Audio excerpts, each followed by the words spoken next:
Coming up on this episode of Swing Nation, we've got more discussion about sexism and other gender issues in the scene, some funny stuff from the Jazz Monkey, and an update on our ILHC fundraiser. Swing Nation starts now. Hit that jive, close the door, get the carpet off the floor. Swing Nation, people grooving together. Truck on down, pimp your stroll, put some jelly on that roll. Swing Nation, people grooving together.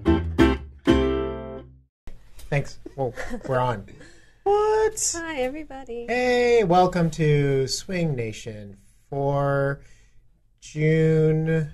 The end. The end. June the end. June 26th. June 26th. Thank you. Thanks for joining us for the second to the last show Penultimate of season. show. Penultimate, yeah, fancy word. Penultimate show of season 2 of Swing Nation. I am Rick Amatic. I am joined again by Zucker Punch, who's back from her travels. Woo-hoo. And Spuds, who's always here. Hey. Yeah. I'm always here. And our man behind the camera, Jim Punkass Thorpe. Our man with a plan. Well, the first exciting news. Actually, I think that's Rick. Yeah, he's got the plan, and I've got the. You got the dream. I've got the dream. Well, my dream, obviously, is not obviously, but my dream is that we make $1 million on our Indiegogo campaign that's running right now. If you go to Yehoodi.com, you click on the big splash banner. We're trying to raise money to stream ILHC, which is International Lindy Hop Championships, in HD this year. And to do that, we need equipment and money and crew and stuff like that. So I think we're doing pretty well. We are doing amazing. We have... Not that good. We're doing pretty darn good, I have to say. People have been really responding, so thank you if you've already contributed. Thank you if you've already been spreading the word, putting it on your Facebooks and your blogs and your Twitters and your Tumblrs and your Reddits and all you people out there. But yeah, we are, I think, about a third of the way there. So that's amazing. Just a little more than a week into our campaign. Yay us. But yeah, we would love to knock this out so we can actually start planning for ILHC, because there's actually a lot of work that we need to do even once we get these funds. So, but thanks for everybody who's been doing so much. And we've got people who've been giving at the $10 level, people who've been giving at like the $50 level. We've got a few larger donors. So everybody, we totally appreciate it. And don't forget, the shoe bag and the pin are both going to be super sweet, so you're going to want those. Yeah, I mean, I want the shoe bag. I want the shoe bag. I want the shoe bag. Maybe I should donate. Beep, boop, beep, boop. I'm not going to do that while you guys are like sitting here, because that would kind of be a waste of your time. But yeah, and if you have already contributed, or if you just like don't have it in your finances to donate on a level that you'd like to right now, just spread the word. And you know, that's like a great thing that you can do for us, is get the word out about this, so that people who like have some of the cash at hand and are like, yeah, I want HD at ILHC because I can't be there, and I want to see like the look on Peter Strom's face when Naomi knocks it out of the park or whatever, like in great detail, you know, like just spread it to your network so that other people can have an opportunity to contribute as well. And you'll get a shoe bag. And the shoe bag. And Don't other forget awesome the shoe perks. bag. There are many awesome Yeah, perks. it's true. Yes. Hey. So, but we still have a couple of quick news items before we... Yeah, I wanted to ask Nicole if Okay. she actually had the shoe bag. Would you have taken it to Stompology with you this past weekend or weekends ago? What? Yeah, we want to hear this report. Stompology. It was a couple weeks ago. It's one of my favorite events of the year, and I think it's like, for me, it's one of those things where like you visit. Forgive me for this analogy, like visiting Mecca, where like you have to do it periodically to like re-up your. I don't know. For me, it's like my passion of jazz dancing. Okay. Every time I go, it like refills my cup and makes me inspired again. And This is in Rochester, New York. Rochester, New York. And it's all solo all the time. Well, the classes and the comps are all solo, but at the main dances in the evening, people social dance. People also solo. It's awesome. Huh. I just love it. And What band did they have this year? Or bands? they had the Lowdown Sires and That's okay. the Careless Lovers. Oh, Nice. awesome. Yeah, not bad. And the teaching is just like out of the park at this event. So like if you haven't gone before, or if you have, you need to go. It is such a fun event. I can't say that enough. It's awesome. Run by some great people. Who are the Mike T. Mike Bolt, Tebow. the Tebow. Thunderbolt. The Thunderbolt. And yeah, it's really, really well run. I got to go out there one year, and it was nice. 1 year? Well, Only 1 year? I never been to Stompology, but I was invited out to do a panel.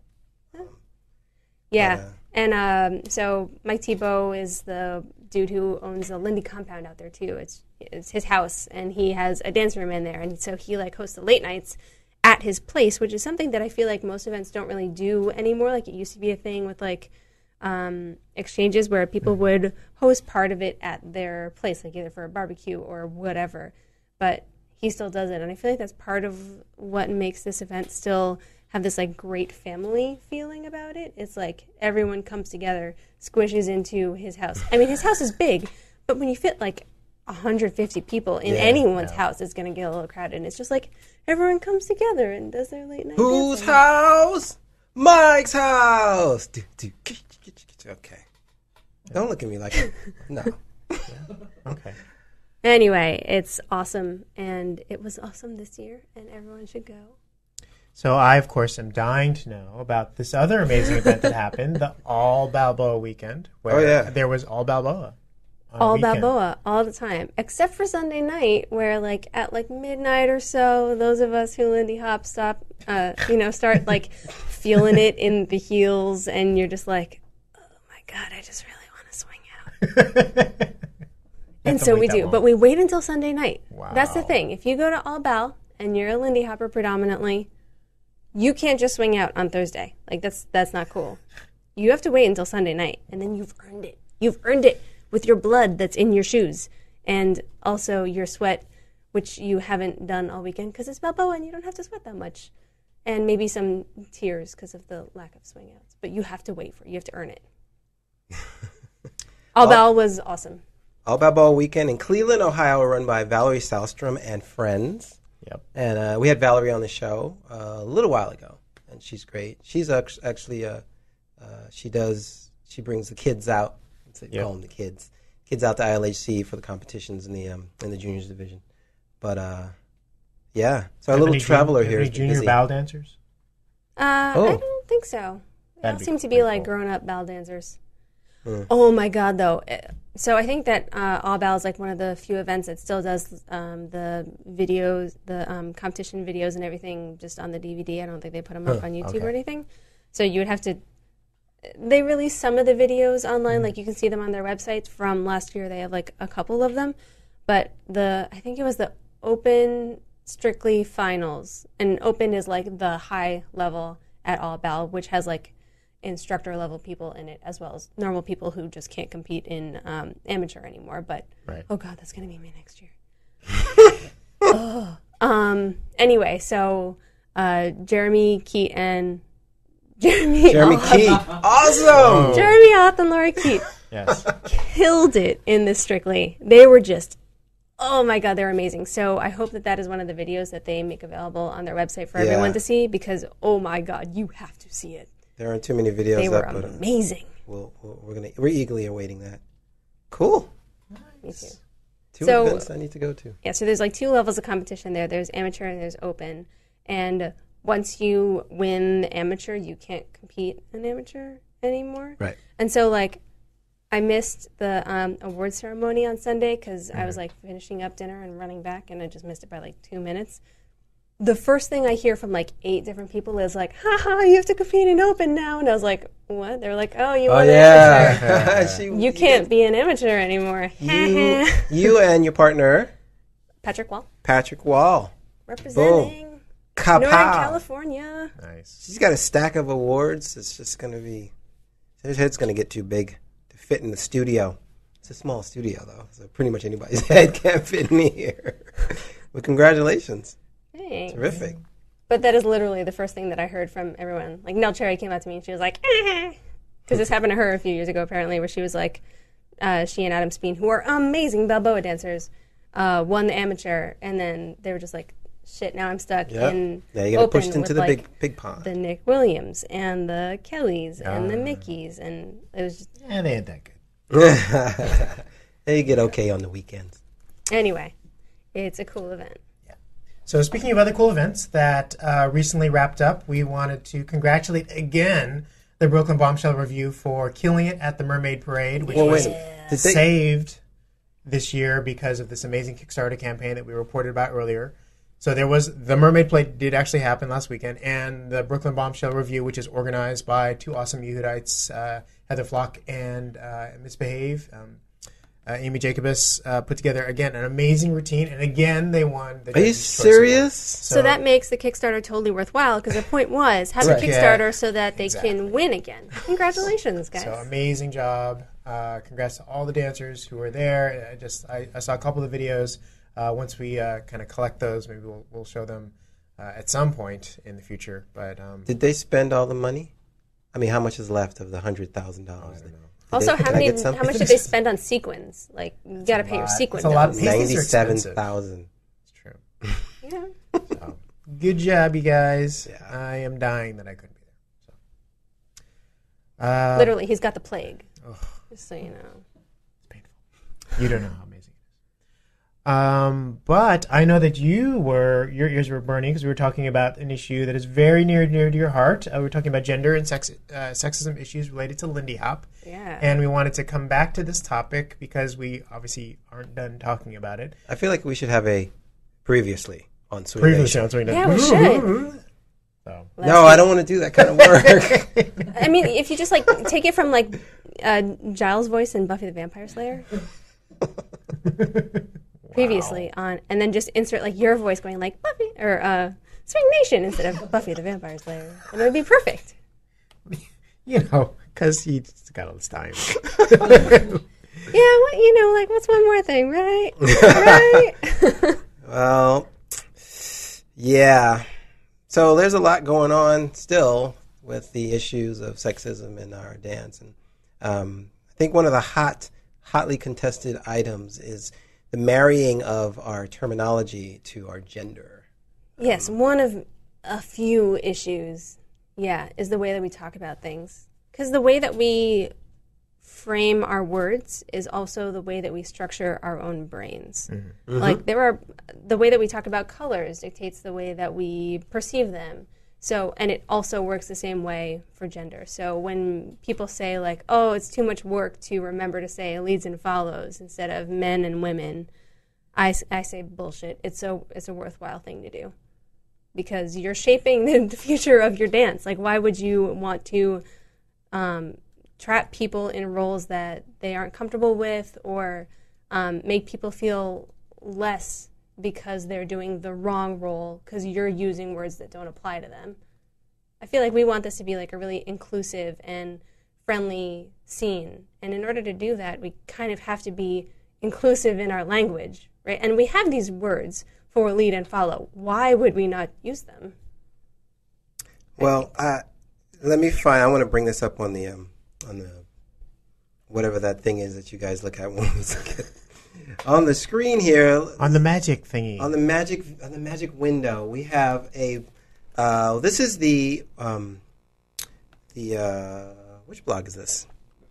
What should we call Swing Dance? Right, it's right in front of me. And this post relates to what you're talking about, Nicole, where someone posted this. Now, this is a GIF image from the show Community, which a lot of people are familiar with. Some people aren't, including the person who had a problem with this. It says, what guys are thinking when they see two follows dancing together. And this whole Tumblr is about funny, little memes. There's a bunch of things here that we've gone through, I think, before. And so someone wrote in, was really pissed off about this because the original poster used the word follows. What guys are thinking when they see two follows dancing together. This is part of marrying the word follow to woman. And so the person who responded to this said, part of that person's, I don't know whether it was a guy or girl, part of that person's problem was, like, what you meant to say was women. You didn't mean to say follows. She has a really bad problem with that terminology. In the poster's defense, and I'm not going to say who it is, but we know who it is. He puts up a really good response, which his intent wasn't to be sexist or to be any of that, but it was really more of just to say these are what guys, their flawed thinking, they see when they see two women dancing together. So it became a little bit of a back and forth about this is not funny, this is misogynistic, this is this and this and that. It's an issue with the word follow and the word lead and how everyone responds to that. So I don't know. There's that. So I completely agree that this overlap in terminology on this post should definitely have been called out in this way, like clarifying that what you mean is women, and that this is a male gaze thing. Obviously, the person who responded to this so strongly feels like obviously really strongly about it, and once you reach a point and you've seen this stuff so many times, you're just like, oh, for beep's sake. Oh, for beep's sake,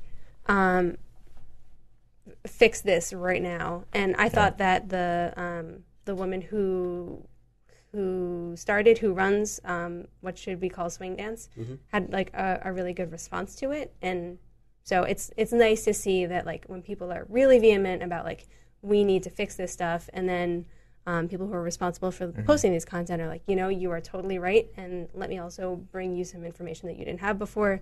I was actually I was pretty good with this whole exchange. Well, let me play devil's advocate for a minute and just say, are people really getting too concerned about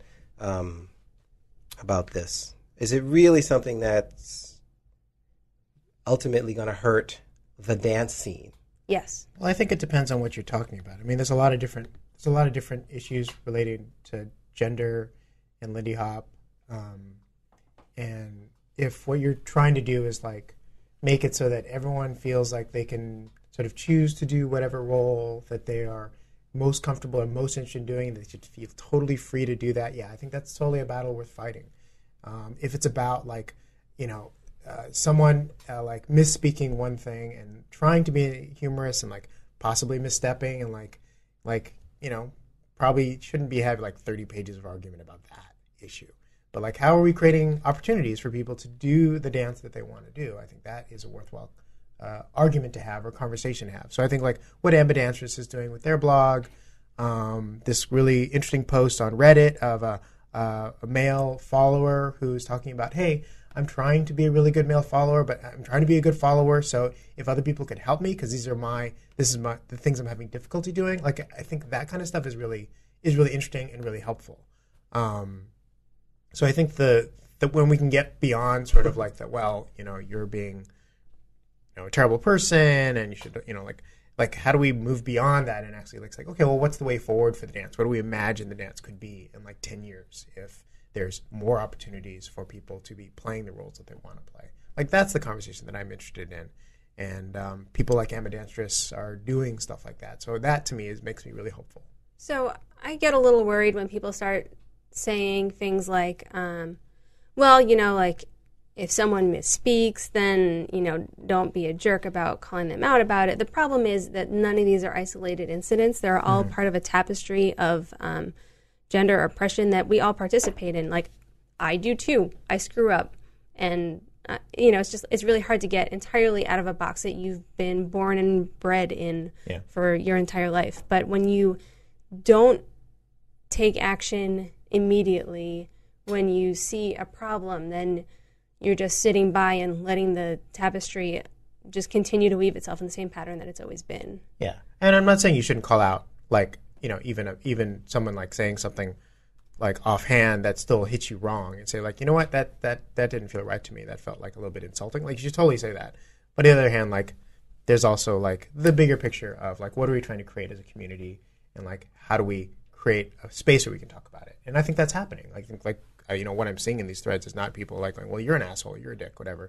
People are actually like trying to understand each other in large part, which is not happening in a lot of other communities. So it's true. I think that we are like 3 steps better than most other self-selected groups in terms of how we deal with the stuff that we're, and maybe it's just because I like us, because I'm one of us, that I think that we're, like slightly more mature than the average person on the internet about how we handle conflict and everything. But I do still think that we have a long way to go when people's reaction is like, all right, you do what you want on your time, but like when I'm in the room, you have to deal with it my way. If I'm in front of a class and we're dancing and you want me to talk about it your way, you have to like make sure that you do it outside of my time. Well, that's sorry, go ahead. That's when I think we need to like take another step forward in terms of being accepting of what people need. And like, yeah, it's hard to change yourself, but it's a change worth making. Yeah. Well, just really quick, let's throw this to the complete opposite side of the spectrum. Just want to bring up this with you guys. A Female Leads Manifesto, to me, really leans towards way left or way right or whatever you talk about. She's got things here listed. Female leads are better leads. Female leads are better dancers. Female leads dance in solidarity with their sisters. Correct me if I'm wrong, but this is a hard shift in thinking, and it's basically the same kind of sexist talk that, wasn't intended in the blog post with the 2 girls kissing. This seems to be really... one of the things that we do when we're faced with something that is on the other side of the fence from us is we think that they are way further from the fence than we are. So I agree that like these titles, like female leads or better leads, these ultimatums almost are not where I am on the spectrum. But if you read the content that's below those things, they explain more of what is meant in this post, which is not just that women are better at leading, it's that people who learn one role and then do the other tend to be better at that second role than people who didn't have that initial experience at all. So the sort of like hard line of female leads are better leads is kind of misleading here, and I feel like this is something that that like goes well on a bumper sticker, but like complex thought is really hard to get down to a short sentence. So we end up with this stuff that like, yes, that I think that line is sexist. Female leads are better leads. Female anything is not necessarily better than male anything, and male anything isn't better than female anything. Inherently, it's what we make of it. But I think that representing it solely by those hardline titles is doing it a bit of a disservice. Yeah. Also. I mean, to me, the way I read it is like kind of like sort of headliney kind of language that's like try to get your attention to go like, I'm going to say this because I really want people to pay attention to this issue, which I think is laudable, but it's also like it's so far over that it's also going to kind of piss off some people instead of sort of like saying like, no, I'm saying like that women actually can be excellent leads, and that's something that we should value, as opposed to like saying like we're better than like that. But that to me in internet culture is sort of like, I'm kind of used to it in a way. Yeah, we get desensitized. And then this just sort of becomes like a way to get people to a hook to get like a talking point and get attention. But yeah, I get really itchy whenever someone says gender blanks are better at blank. At blank. Like in any situation, I just inherently go like, Well, I'm sure we're going to revisit this once again. If you have some comments on this, please let us know. Call us at 201-984-SHOW. Send us an email at news@uj.com. Anything you like, we will discuss this more. But oh my God, people on the internet, thank you so much for like having this conversation at all. I've been like feeling really frustrated by the gender paradigms that we continue in our swing dancing as part of our regular life. And I'm so glad that there are other people out there who are inclined to write about it and think about it deeply and care enough to contribute to our community in this way. Because I'm like, I feel it myself. I hate writing, but I'm totally glad that someone else is putting this information out there in a more permanent way and more accessible to a bunch of people. Thank you. Yeah. Cool. So we also wanted to point out that there's this, this is a blog we've been all reading, I think, for a while, called Jazz Monkey by Zach Richard, and has a lot of very humorous take on a lot of other issues that are going on in the Lindy Hop community. And it might be some things you may have heard before, but some things that are slightly new. So I don't know which one you have this Jazz one. Monkey. That funky monkey. Jazz monkey. Wow. We needed to lighten it up. I know. All right, so there's these 3 posts that he's done recently, like That are 5 all really realizations good. that you need to make about dance teachers. I love this. Which is great. There's 6 well-known diseases that are plaguing dancers today. And then there's the 10 commandments of the social dance floor. So right before the show started, Spuds was talking about like when you graduate from Lindy Hop High School. Yeah. And I feel like everyone upon like coming of age in the scene needs to be required to read these things. Yes. Or maybe like this is the way to make people come of age a little faster. That read all 3 of them. They're totally worth it. They're hilarious. They're like totally true. And they have really funny pictures with great captions that everyone will enjoy. Maybe don't read them at work because I snorted. And then one of my coworkers was like, what was that about? I was like, it was a thing. Nothing. That thing in my nose. The internet is just funny. I love how true it is because it's funny, but it's so true. And totally true. I've been there. I'm a teacher, or I was more of a teacher back in the past, and I was still that person. Who was like, why doesn't Peter Strom socialize with me that much? You know what I mean? And I was like literally in the same teacher's lounge. I'm like, don't you want to talk to me?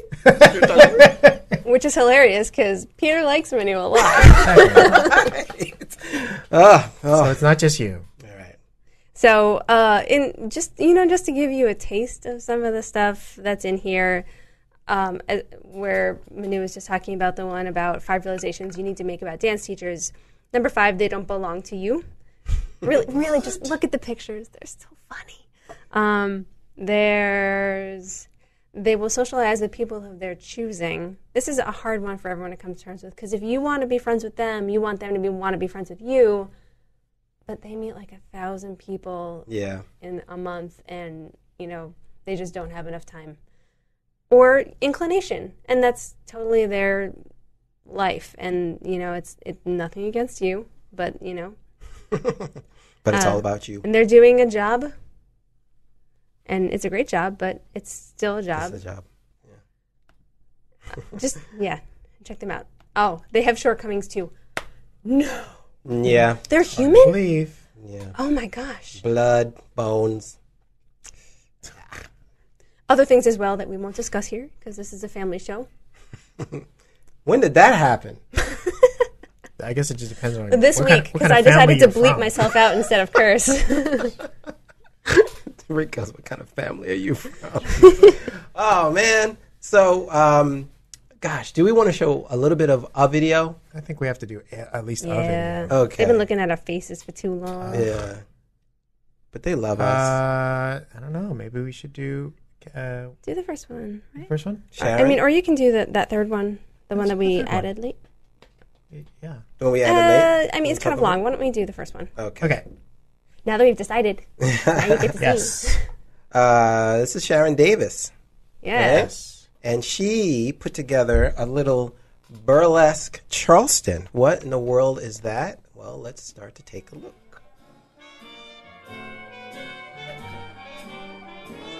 This is right at the end of the burlesque part. It goes on for about a minute.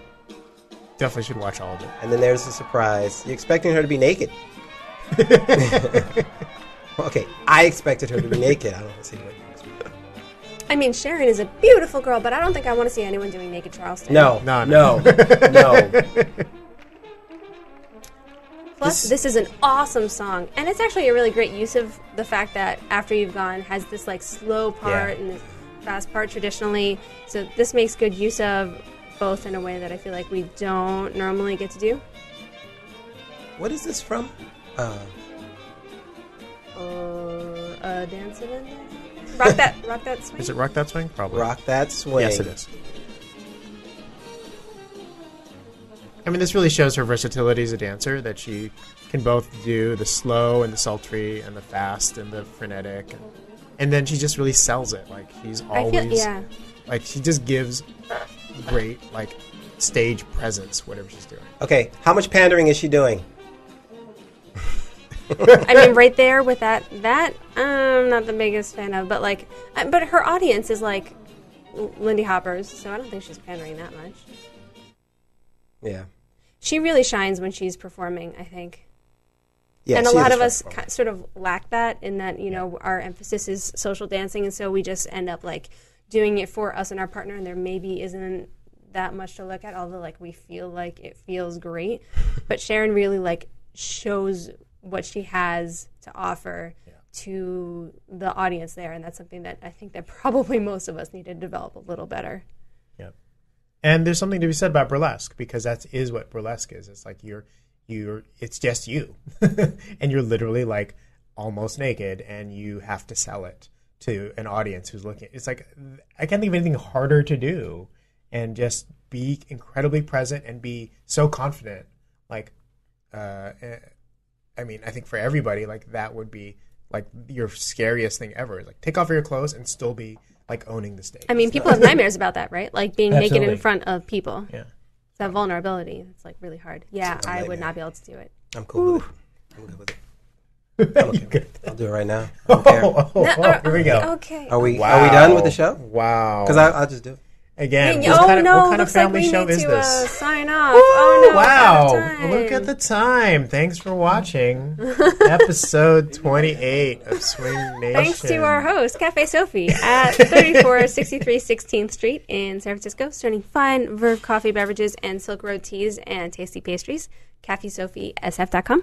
And as per usual, the entire crew and cast, I guess, at Swing Nation has these tea steamers. Yes, everyone is now hooked on them. So pretty much. Obviously, they're worth trying. They're really good. Thank you to Casey McGill for the awesome theme music. I actually heard it this weekend at La Hot Sauce. Nice. Yeah, I hear Rich Weirden's band playing. He reverse engineered it and figured out how to play it. But what was hilarious was he forgot the words. He and did? He was looking at them, and he forgot them. But I was like, oh, hey, I recognize this song. And, of course, it was stuck in my head for like a week afterwards. That's awesome. Although it's not yet a week Thank you, afterwards. Rich. Yep. Thanks, Paul Marino, for our awesome open. And set concept and design by Jeremy Harris Designs, jeremyharrisdesigns.com. You can get in touch with us if you like what we said, if you didn't like what we said, if you have videos for us, if you think that Manu should be taking his shirt off and you disagree with us, you let us know. You can contact us. Email is news@yehoodi.com, Facebook, Yehoodi, Twitter, Yehoodi, Spuds, Zucker Punch, Rickomatic, phone 201-94-SHOW, 201-94-7469. Oh my God, I want to get through this before he starts taking anything else off. Thank you guys for joining us, and we'll talk to you in a week. Yeah.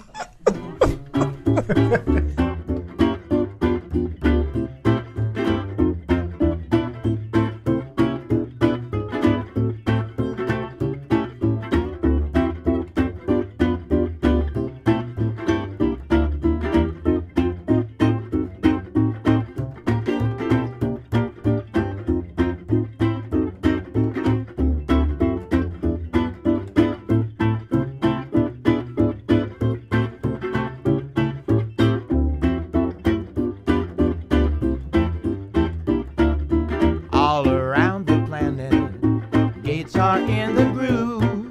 Don't have to understand it, you just have to move. Truck on down, pimp your stroll, put some jelly on that roll. Swing Nation, people grooving together.